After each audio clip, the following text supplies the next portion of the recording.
Hey guys, welcome to another episode about R programming. In today's episode I'm going to teach you how to deal with packages from command line. In order to do that we have to start our R session.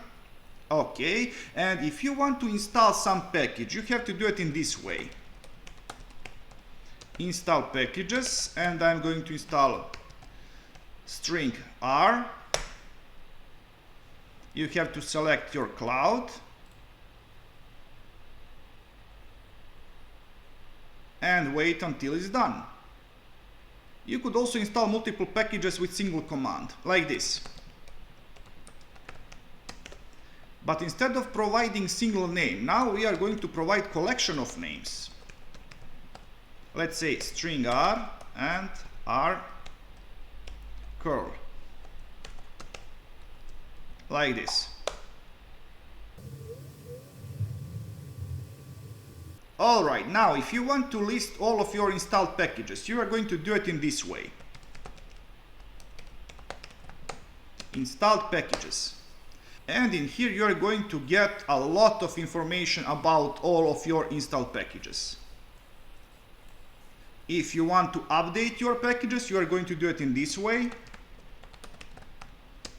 With update packages. And this is a wise thing to do from time to time, but I don't want to do it now, so I'm going to use command cancel. Alright, and I'm going to show you one more command. Remove packages. And I'm going to go with string R, but I have to warn you that this is not going to work. You see, well, the reason for this it's unclear, but on some versions of our base this function is broken. So if you want to remove some package from your system, you are going to do it manually. And I'm going to show you how to do this on Linux system, but you could implement this way of doing things on any OS. So now I'm going to open my file explorer and I'm going to navigate where my R packages are installed. So in R, in here, 4.2, and I'm going to look for string R. So in order to uninstall this package, I'm going to remove this entire folder.